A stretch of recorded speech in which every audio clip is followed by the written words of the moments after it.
And welcome back to the New England Job Show. My name is Brian Henchy, and we are joined with our panel, which, by the way, I want to say thank you to the Greater Merrimack Valley Human Resources Association and its members Deborah Burkholder and Mike Tenney for orchestrating this talk with corporate recruiters.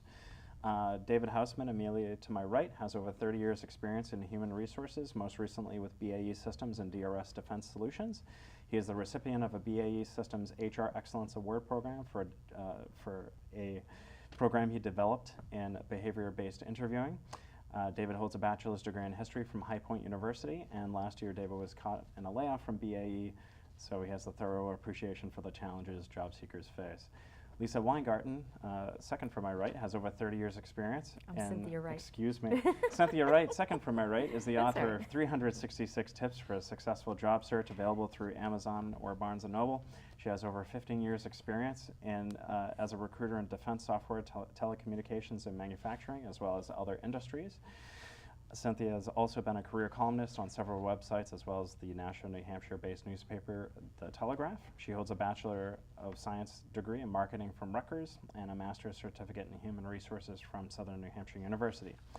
And furthest from my right is Lisa Weingarten. She has over 30 years of experience in staffing, working with companies such as Bolt, Beranek & Newman, Lotus Development, and for the last 17 years with Mercury Computer Systems in the defense market. Lisa holds a Bachelor of Science in Community Service from the University of Massachusetts. So thank you again for joining us. Thank you. So we were just talking about social media in our first segment, and we were talking about how important LinkedIn is to use and to have a profile up on LinkedIn so employers and recruiters can actually find you. I want to start with you, Cynthia. Tell us about why LinkedIn is so important and about other social media such as Facebook and Twitter. Should job candidates really be using those social media websites to get noticed? Well, I'm not that familiar with Facebook and Twitter. However, LinkedIn is another story. I think LinkedIn is one of the best job tools ever invented for a job seeker. Why? It gets you to the hiring manager. You don't want gatekeepers like us. You want to get your resume to a decision maker, a hiring manager, who can actually say, hey, I like this person, let's get him in, or let's get her in. When you have a really good LinkedIn network and a good profile, you could put in a company. Let's say you want to find an engineering manager at BAE. You put in, BAE, and if you have a good network, chances are you're going to hit upon a few engineering managers who might be also hiring managers looking for folks. So do you have an example of a time that you were looking for somebody and you just found them through LinkedIn? Yeah, I was looking for a user experience architect, which are not a dime a dozen, especially when I was working for MITRE. They were very picky. I put in user experience, and I found a candidate, which was to me a miracle because the opening was open for 2 years. So that's one of those things where on LinkedIn they might be passive job seekers, not actively looking, but you could find people. It just takes a little bit longer than on Monster. Did you want to say something, Dave? I'm sorry. I did, really. For LinkedIn, it's a networking tool, really. People use that for a variety of different reasons, really. And it's a wonderful tool to keep in touch with people. Your email address, your phone numbers change, but you can always maintain contact with people through LinkedIn. On Monster and the other places, it's active job seekers that have resumes that are posted out there. But on LinkedIn, you have an access to a much broader potential, community of people that you might be able to recruit actually as well. So it's a great tool for finding people who are passive candidates who are not looking, and people can, job seekers can be discovered actually that way as well. Do you actually find a lot of candidates are really passive, found passively? We use LinkedIn a lot, and we use it proactively. So we post jobs and we go out and network. And we've been using it for a few years now, and as time progresses, it's becoming more and more of a successful tool in finding passive candidates and developing a relationship with them, and then ultimately having them interview for positions. So can you define for me what makes a winning, not to use Charlie Sheen's line there, but give me an example of a great LinkedIn profile. What makes a great LinkedIn profile? Well, positions that you've had, chronologically, it almost mirrors a resume. If you've published any white papers, any books, lots of recommendations are always good. What's lots of recommendations? Well, like a number? 10? I don't know. Maybe, you know, but Really? colleagues and people you've worked with in the past can write things about you actually and post them out there as well. So you not only Right. see candidate's background, but you can see some of the interaction that they've had with others as well. For me, it's about making sure that we spoke about keywords in the earlier segment and making sure that specific skill set keywords are in the history of your employment, so that when we put in keyword searches in LinkedIn, because that is how it works as well, those people's profiles will pop up. The recommendations are nice for me, but I think most people will recommend someone because they're a friend, and you wouldn't say something bad or you wouldn't put it up. But having the experience factors listed easily and quickly accessible. And education as well, just like a resume. Also, another thing that LinkedIn offers that resumes don't usually have on it is a picture. And Well, that could be good or bad. depends. It depends on the picture. I have Right. a friend of mine, he's a colleague. As a joke, he put a picture of himself when he was 7. So did that work out? He's working. I mean, he's employed, but who knows? I didn't think it was that funny, but. Yeah. Another aspect of LinkedIn is it's a networking tool, as Right. someone said, and so it's not only about the person that you find, it's about who do they know. And we use it that way too. So if someone says, no, they're not interested, it's, oh, can you help me? Can you know? Can I connect with you?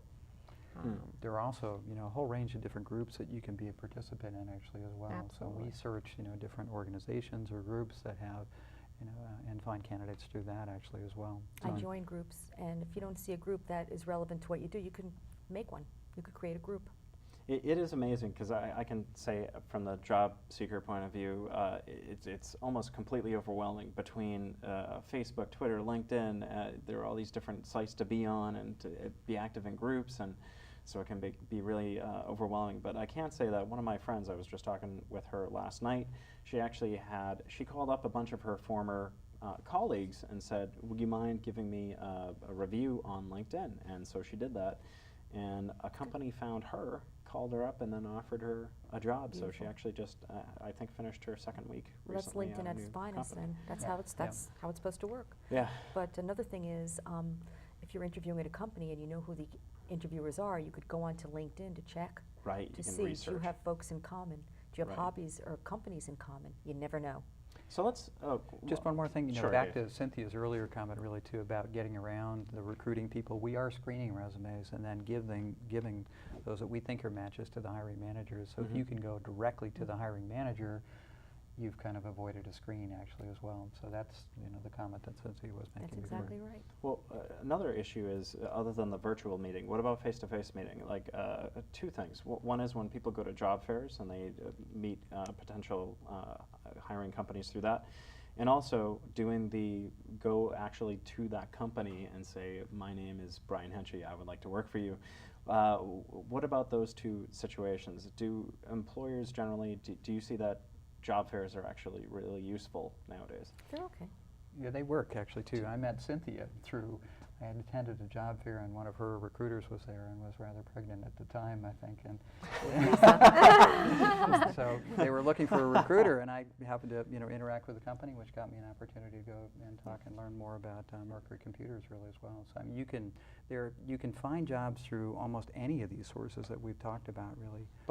But about job fairs, one thing I noticed, like for example, Harvard, if you go and see them at a job fair, they give you a pen and it says jobs.harvard.edu and they say apply on the website. So- So a lot of the time it seems like a waste of time because you're being shoved to the impersonal route anyway. Well, the issue might be, at least for our company, we're a defense company, and there are regulations that are federal government regulations which require candidates to submit resumes so that we can track and report on that. And because of that, companies have had to insist that candidates apply through online tools so that we can provide the reporting and tracking that's necessary. And that's impacted how job fairs and job seekers interact at job fairs. Yeah, but also just always bring a lot of resumes because some companies do take them. I mean, and you never actually, know. when you're in that line of 50 people, how do you make yourself memorable? I've heard that what you should do is have a business card and give them a resume when you meet them. and then wait till the end of the wait till the end of the job fair, and then go up to them again as they're packing up their stuff and say, "Hey, I just want to say it was nice meeting you again. Here's my card, blah, blah, blah." I don't know. Most likely it's a takeaway of a resume actually as well. You may be meeting a recruiter. We often bring hiring managers, and if you're interacting directly with that hiring manager, you've got a chance to really, tell your story in a way that's different than the piece of paper. But Absolutely. most resumes are, collected there and then brought back and distributed. So it is honestly, a method of getting your resume again in front of the company in a different format, to try to use the resume to, bring attention to you actually as well. But, and this is kind of a non sequitur, but nowadays, about how many resumes would you say that you're getting for each position that you post? Depends on the position. Yeah, So it's give really me a variable. range. we You've were seen from how many to how many? We were looking for an HR business partner when I was at Brooks Automation, and right before I left, I decided to count. We have an applicant tracking system, 212. That was a little bit for much. one job. Yeah. Wow, 212. It depends. If it's a really specialized position, you may get a few, but you do get a lot of candidates that are not qualified for the opportunity really, coming in That's as right. well. So I mean, if you counted qualified candidates, it gets pretty small for a lot of the openings that you have. But I wanna just- Entry-level positions, excuse me, we had in manufacturing, and entry-level, we got over 700 from all over the world. But Wow. that's one of those things that's just, because it's entry-level manufacturing. To your job fair question, I just wanted to say one additional thing. I think what makes someone stand out to me is if they've done their research so that they come to my table and know what job openings I have and have a specific job opening in mind that they can tailor their conversation with me to. That person stands out. We have, my pet peeve about job fairs is people will stand in line and say, so like, what do you guys do? Right. I'm like, Exactly. obviously you didn't look on the website. I'm like, it's like, well, what do you think we do? But, you got to research. You also have to look on their website to see That's if they have positions that are appropriate for your skill set and target those companies first. Well, we are out of time for this segment and the show. I want to thank you all for joining us today on the New England Job Show. My name is Brian Henchy. Thank you so much for joining us. We'll see you next time on the New England Job Show.